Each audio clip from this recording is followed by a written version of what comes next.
तब पर भी शपथ मोदी जी लेते हैं, क्योंकि राष्ट्रपति सरकार बनाने के लिए उसी पार्टी को आमंत्रण देता है जो सबसे बड़ी राजनीतिक पार्टी होती है। फिर मोदी जी अपना सरकार बना लेते, राष्ट्रपति तो उन्हीं का है। मोदी जी अपना सरकार बना लेते, फिर अपना तोड़फोड़ करते, सीबीआई, ईडी, इनकम टैक्स, समझ रहे हैं। तो नीतीश कुमार और चंद्रबाबू नायडू कम दूरदर्शी थोड़े हैं, बहुत दूरदर्शी हैं। वो समझ रहे थे इस बात को, अगर पलटियों मारेंगे ना तो फिर से मोदी जी शपथ लेंगे, इससे बेहतर है उन्हीं के साथ रहे।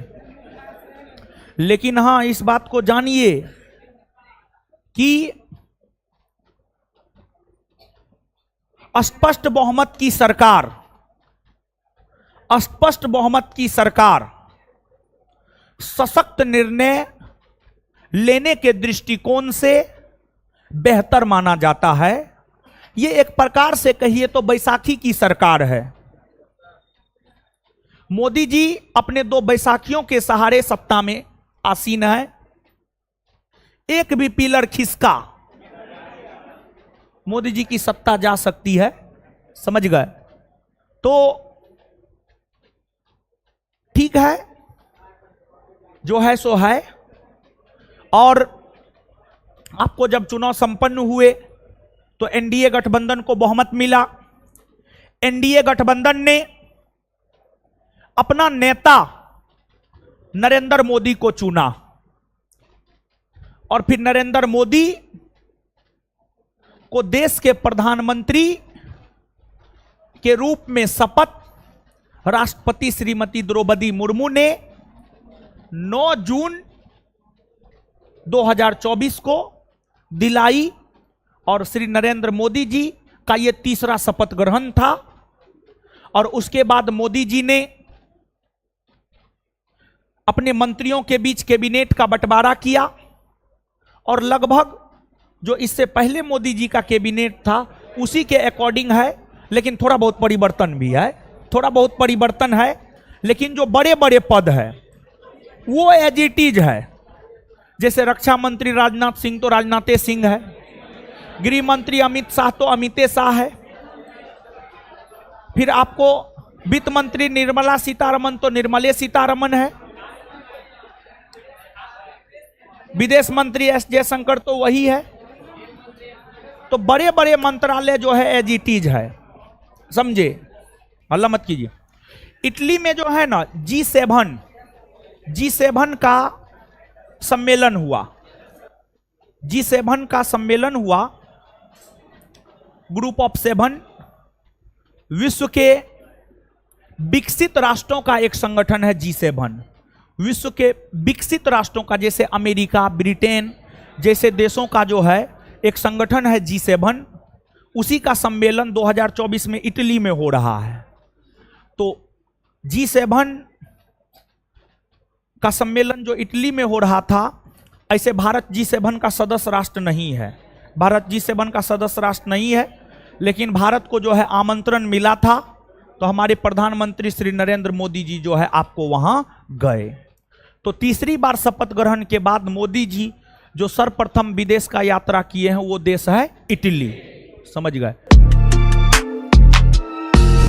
आइए देखते हैं लोकसभा चुनाव 2024 से संबंधित अन्य जो महत्वपूर्ण बातें हैं उन चीजों को जो है एक एक करके हम लोग देखेंगे, समझ गए। भारत में मतदान करने की जो न्यूनतम आयु है वह है आपको 18 वर्ष या उससे अधिक। आपका उम्र अगर 18 वर्ष या उससे अधिक हो गया है तब आप मतदान कर सकते हैं। लेकिन उसके लिए भी शर्त यह है कि मतदाता सूची में आपका नाम होना चाहिए। अब 18 वर्ष आपका उम्र हो गया है, लेकिन भारत के मतदाता सूची में आपका नाम नहीं है, तो उस स्थिति में आप मतदान नहीं कर सकते हैं। तो उस स्थिति में आप मतदान नहीं कर सकते हैं। आप मतदान तब कर सकते हैं जब आपका उम्र 18 वर्ष या उससे अधिक हो गया है और आपका भारत के मतदाता सूची में नाम है, तब जाकर के आप मतदान कर सकते हैं। और आजाद भारत में पहली बार जब लोकसभा का चुनाव 1951-52 में हुआ था, तो उस समय मतदान करने की जो न्यूनतम आयु थी वह आपको 21 वर्ष था। 21 वर्ष था। आगे चलकर प्रधानमंत्री श्री राजीव गांधी जी के द्वारा 61वां संविधान संशोधन किया गया और 61वां संविधान संशोधन के तहत ही राजीव गांधी की सरकार ने मतदान की आयु को 21 वर्ष से घटाकर 18 वर्ष कर दिया। मतदान की आयु को 21 वर्ष से घटाकर 18 वर्ष कर दिया और वर्तमान में जो मतदान की आयु है वह आपको 18 वर्ष है। अगर आपका उम्र 18 वर्ष हो गया है और भारत की मतदाता सूची में आपका नाम है तो आप मतदान कर सकते हैं।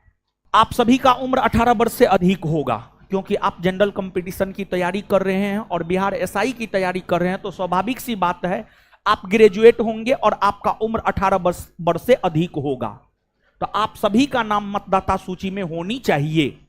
और वर्तमान में जो देश की आबादी है, वर्तमान में देश की आबादी अगर देखा जाए तो वर्तमान में देश की आबादी है 140 करोड़। 140 करोड़ वर्तमान में देश की आबादी है, जिसमें पूरी की पूरी आबादी तो मतदान नहीं ही कर सकता है क्योंकि हमारे देश में 18 वर्ष से कम उम्र के भी लोग हैं। 18 वर्ष से कम उम्र के भी लोग हैं। 17 वर्ष, 16 वर्ष, 15 वर्ष, 14 वर्ष, 12 वर्ष, 13 वर्ष, 5 वर्ष, 6 वर्ष, तो उन लोगों का नाम तो मतदाता सूची में नहीं होगा और वे लोग तो मतदान नहीं कर सकते हैं। तो 2024 के लोकसभा चुनाव में पंजीकृत मतदाता की संख्या 96.8 करोड़ है। 96.8 करोड़ है। 2024 का जो लोकसभा चुनाव हुआ है इसमें पंजीकृत मतदाता, इसमें पंजीकृत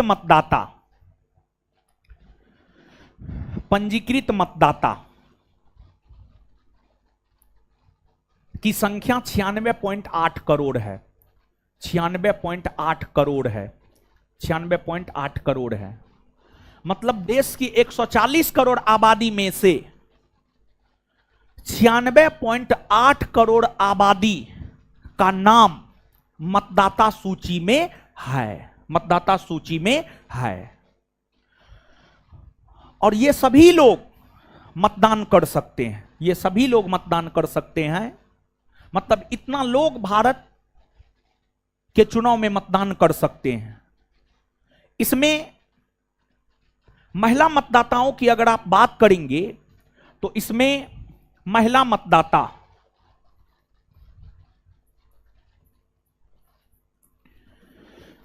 मतदाता की अगर आप बात करेंगे तो महिला मतदाता है 47.1 करोड़। महिला मतदाता है 47.1 करोड़। और पुरुष मतदाता की अगर आप बात करेंगे तो जो पुरुष मतदाता है वह है आपको 49.7 करोड़। 49.7 करोड़। 49.7 करोड़। तो महिला मतदाता 47.1 करोड़ और पुरुष मतदाता है आपको 49.7 करोड़। अब हर कोई तो मतदान नहीं ही करता है। आप ही में से कुछ लोग मतदान किए होंगे और आप ही में से कुछ लोग ऐसे भी होंगे जिनका मतदाता सूची में नाम रहते हुए भी आप मतदान नहीं किए होंगे। जिनका मतदाता सूची में नाम रहते हुए भी आप मतदान नहीं किए होंगे। और आप ही में से कुछ लोग ऐसे भी होंगे जिनका मतदाता सूची में नाम नहीं होगा।